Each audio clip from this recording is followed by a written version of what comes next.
कहानी के शुरू में हम एक गाड़ी को देखते हैं जिसमें रेडियो पर बताया जा रहा था कि गवर्नमेंट के पास रिसोर्स जराए बहुत कम है, यानी कि शहर में खाने पीने की किल्लत बढ़ गई थी। तो इसीलिए उन्हें बच्चों और उन औरतों को जो माँ बनने वाली है उन्हें मारने का कदम उठाना पड़ा ताकि और पॉपुलेशन आबादी न बढ़ सके। फिर हमें उसी गाड़ी से आदमी निकलता हुआ दिखाया जाता है जो बहुत से लोगों को इस जगह पर लेकर आया था। उन्हीं लोगों में एक कपल था, मिया नाम की लड़की अपने हस्बैंड के साथ थी। ये सब लोग अभी कंटेनर में बैठ जाते हैं। कंटेनर में एक औरत अपने टैब पर खबर देखती है कि गवर्नमेंट यहाँ पर खाने की कमी की वजह से बच्चों और माँ बनने वाली औरतें मार रही है। ये सब देखने के बाद मिया बहुत उदास हो जाती है क्योंकि वो भी माँ बनने वाली थी। इसलिए मिया और उसका हस्बैंड जिसका नाम नीकू होता है वो दोनों कंटेनर में बैठकर इस शहर को छोड़कर जा रहे थे। नीकू बैठकर मिया से बातें करता है और साथ ही वो उसे एक चॉकलेट भी देता है। कहता है कि इसे तुम तब खाना जब हम अपना सफर खत्म करेंगे और दूसरे मुल्क पहुंच जाएंगे जहां पर हम अपने बच्चे के साथ बहुत खुश रहने वाले हैं। मिया दरअसल इस बच्चे से पहले मिया की एक और बेटी भी थी जिसको यहाँ की पुलिस ने मार दिया था। अब इनकी बातों के बीच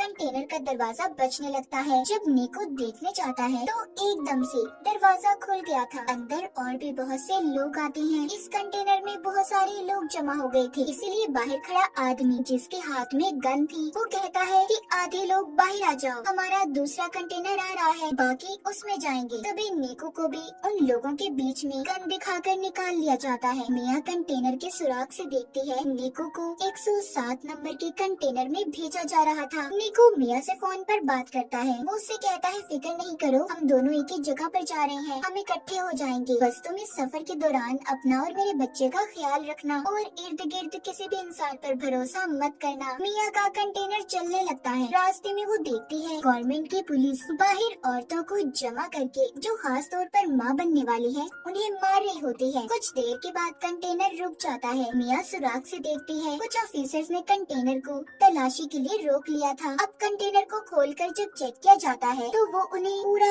खाली मिलता है। दरअसल इस कंटेनर के अंदर छुपने की खुफिया जगह थी, सभी लोग उधर छुप गए थे। ऑफिसर जब गोली चलाता है तो उसे भी पता चल गया था कि अंदर खाली बहुत सी जगह है। अब पुलिस ऑफिसर सबसे कहता है देखो खुद ही सब लोग बाहर आ जाओ वरना तुम्हें ऐसे ही मार दिया जाएगा। ये सुनकर मिया उस कंटेनर के अंदर रखे डब्बों के ऊपर चढ़ गई थी। तभी वहाँ पर एक लड़की भी जान बचाने की खातिर दरवाजा खोल देती है। जैसे ही वो बाहर आती है ऑफिसर ने उसके सर पर गोली चला दी थी और फिर एक एक करके सबको मार दिया जाता है। सबको खत्म करने के बाद ऑफिसर ये हुक्म देता है कि यहाँ से लाशों को ठिकाने पर लगाकर कंटेनर को साफ करके शिप में भेज दिया जाए। ऑफिसर के आदमी ऐसा ही करते हैं। मिया जो कि ऊपर की तरफ जाकर छुप गई थी अब वो नीचे आती है और नीकू को फोन लगाकर बात करने की कोशिश करती है मगर नीकू का फोन बंद आ रहा था। इससे मिया बहुत ज्यादा परेशान हो गई थी। फिर वो वहाँ पर उन्हीं मरे हुए लोगों के सामान को देखने लगती है जो कंटेनर में थे। उसे एक बैग से ड्रिल मशीन, चाकू, लाइट मिलती है और भी बहुत सी चीजें थी। मिया का कंटेनर शिप में रखवा दिया जाता है। रात भी हो गई थी। तभी समंदर में तूफान आ गया था। उस तूफान की वजह से मिया का कंटेनर जोर जोर से हिलने लगता है। वो मदद के लिए बहुत चिल्लाती है मगर यहाँ पर कोई भी उसकी आवाज सुनने वाला नहीं था। कंटेनर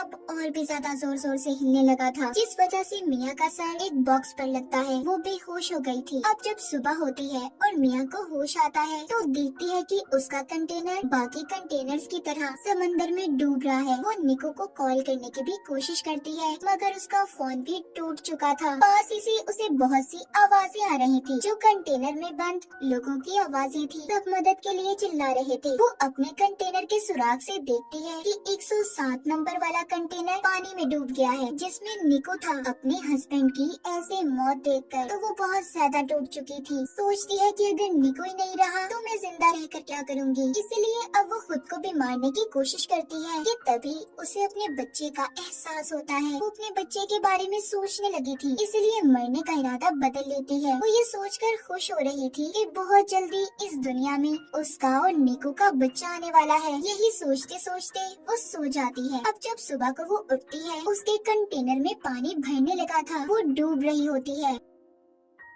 पानी से निकलने की कोशिश करती है मगर नहीं निकल पाती। तभी उसकी आँख खुल गई थी। इसका मतलब ये सिर्फ उसका एक सपना था। अब वो कंटेनर में रखी बॉक्सेस को देखती है जिसमें से उसे बहुत सारे प्लास्टिक के डब्बे मिले थे। वो उन प्लास्टिक का इस्तेमाल करके सबसे पहले कंटेनर के सुराखों को बंद करती है जिसमें से पानी आ रहा था। साथ ही वहाँ से मिले और भी सामान को इस्तेमाल करती है। उसने कंटेनर को अपने रहने के लायक बना लिया था। अगले दिन मिया का फोन बजता है जो कि निको का था। वो उसे बताता है कि मुझे 107 नंबर वाले डब्बे से निकाल लिया गया था। तुम फिक्र नहीं करो मिया, मैं जिंदा हूँ। मिया उसे अपने बारे में बताती है। कहती है निको, मैं कंटेनर में फंसी हुई हूँ जो समंदर के बीचों बीच है। वो फोन पर कहता है फिक्र नहीं करो, मैं तुम्हें ढूंढ लूंगा, बस तुम अपना और बच्चे का ख्याल रखना। हम क्योंकि पहले ही गवर्नमेंट की वजह से अपनी बेटी को खो चुके हैं। मिया निको से बात कर थोड़ा सुकून में आ गई थी कि वो जिंदा है। अब वो कंटेनर में लोगों का बचा हुआ खाना तलाश करती है और उसे बहुत ही संभाल कर इस्तेमाल कर रही थी। एक रात फिर से समंदर में तूफान आ जाता है। मिया बहुत ज्यादा घबरा गई थी। तभी उसे दर्द महसूस होता है और उसका बच्चा कंटेनर में ही पानी के अंदर पैदा हो गया था। उसने इस तकलीफ को बिल्कुल अकेले बर्दाश्त किया। मिया की हाँ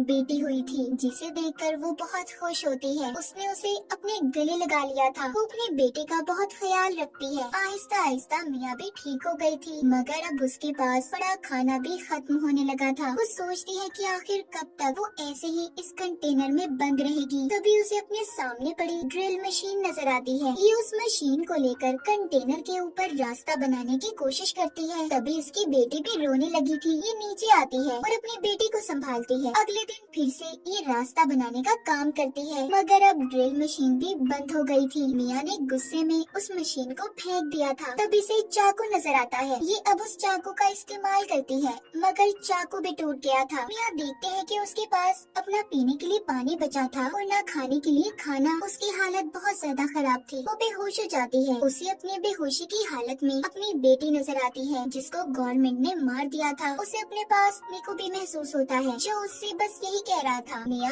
इसमें तुम्हारी कोई गलती नहीं, तुमने हर कोशिश की। कि तभी मिया के मुंह पर बारिश का पानी गिरता है। उसे होश आ गया था। वो अब एक कपड़े को फंसाकर कंटेनर के उस हिस्से को खींचती है जिसमें उसने सुराख किए थे। मिया की मेहनत रंग ले आई थी। रास्ता खुल जाता है। वो पहले तो डब्बों में पीने के पानी को जमा करती है। फिर जब वो बाहर आती है तो देखती है उसका कंटेनर समंदर के बीचों बीच था जहाँ पर दूर दूर तक उसे कोई भी नजर नहीं आता। वो अब अपनी बेटी को लाकर आसमान और समंदर दिखाती है। कहती है हम यहाँ से जरूर निकलेंगे। तभी उसे समंदर में मछलियाँ नजर आती हैं। मिया को ये देखकर एक आइडिया आता है। वो मछलियाँ पकड़ने वाला एक कांटा बनाती है जिससे वो मछलियाँ पकड़ने की कोशिश कर रही थी मगर उससे एक भी मछली नहीं पकड़ी जाती। वो बहुत थक चुकी थी और ऊपर ही लेट जाती है। तभी उसे आसमान पर प्लेन नजर आता है। अब मिया जल्दी से कंटेनर के अंदर जाकर शीशे का टुकड़ा लाती है ताकि वो उसके रिफ्लेक्शन अक्स से प्लेन को अपनी तरफ बुला सके मगर जल्दी जल्दी में उसकी टांग पर चोट लग गई थी। लेकिन फिर भी वो हिम्मत नहीं हारती और शीशे के टुकड़े को लाकर प्लेन पर उसका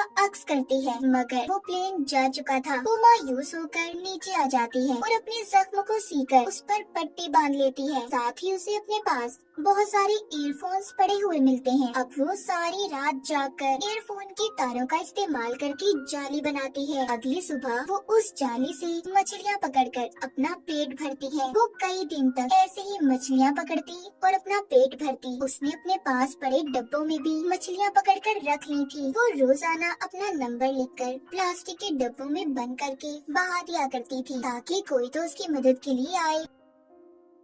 एक रात उसे निकू का फोन आता है जो कहता है मिया मुझे माफ कर दो, मैं तुम्हें बचाने नहीं आ सका। हमारे कंटेनर को पुलिस ने पकड़ लिया है, मुझे गोली लगी है। मिया कहती है निकू हमारी बेटी हुई है जो बिल्कुल तुम्हारी जैसी है। वो उसे अपनी बेटी की आवाज भी सुनवाती है कि तभी उसका फोन बंद हो गया था। मिया बहुत रोती है और कंटेनर के ऊपर ही सो गई थी। ऐसे ही उसे कंटेनर में रहते 32 दिन गुजर जाते हैं। कंटेनर में जितना भी सामान था सब मिया ने इस्तेमाल कर लिया था जो उसके काम आ सकता था। अब वो कंटेनर के ऊपर डब्बों का इस्तेमाल करके एक छोटी सी कश्ती बनाती है जिसमें उसने अपनी बेटी को लिटा दिया था और मछलियाँ जमा करती है कि तभी उसे एक परिंदा नजर आता है जिसे देखकर वो सोचती है कि आसपास जरूर कहीं खुशकी होगी। थोड़ी देर में रात भी हो जाती है। मिया के कंटेनर में पानी भरने लगा था। उसकी बेटी की तस्वीर कंटेनर में गिर गई थी। मिया जब उसे लेने जाती है तो उसका पाँव रस्सी में फंस गया था। तभी ऊपर से उसकी बेटी की छोटी कश्ती पानी में बह गई थी। मिया किसी तरह अपने पाँव को जैसे तैसे छुड़वाकर बाहर आती है, मगर अब उसे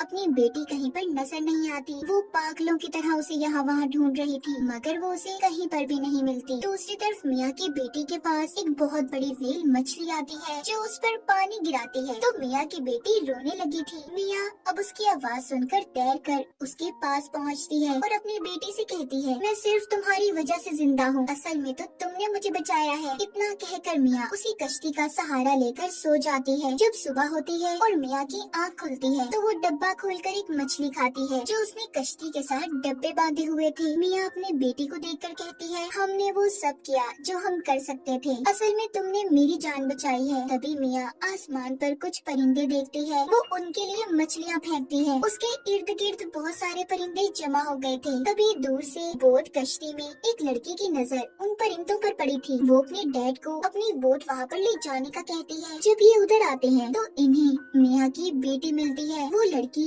उस कश्ती को देखकर सोचती है कि आखिर इतना प्यारा बच्चा वो भी पानी में किसी ने कैसे छोड़ दिया। तभी उन्हें मिया की बेटी की कश्ती के साथ एक रस्सी बंधी हुई नजर आती है। जब वो उस रस्सी को खींचते हैं जिसमें से मिया बाहर आती है, उसने दरअसल उस रस्सी को अपने बाजू से बांध लिया था। वो मिया को ऊपर खींचते हैं। लड़की उसे बचाने की कोशिश करती है क्योंकि मिया बेहोश हो चुकी थी। वो लड़की मिया को किसी तरह होश में लाने की कोशिश करती है, मगर मिया का सांस पानी में रहने की वजह से बंद हो गया था। जब मिया अपनी बेटी की रोने की आवाज को सुनती है तो उसे होश आ गया था। वो उनसे पूछती है कि मेरी बेटी कहाँ पर है। वो लड़की मिया की गोद में उसकी बेटी देती है। बोट में लड़की के डैड मेडिकल मदद बुला रहे थे। मिया सबको देखकर बहुत खुश थी कि उसकी और उसकी बच्ची की जान को इन लोगों ने बचा लिया। वो अपनी नई जिंदगी के बारे में सोचकर रोने लगती है। मिया ने बहुत सी मुसीबतों का सामना किया था, आखिरकार उसने अपनी और अपनी बेटी की जान को बचा लिया। माँ बनने की ताकत ने उससे हर वो काम करवाया जिसके बारे में उसने कभी सोचा भी नहीं था। उसने एक बहादुर लड़की की तरह कंटेनर में बहुत से दिन गुजारे। मिया की इसी बहादुरी को दिखाते हुए इस फिल्म की कहानी भी यहीं पर खत्म हो जाती है।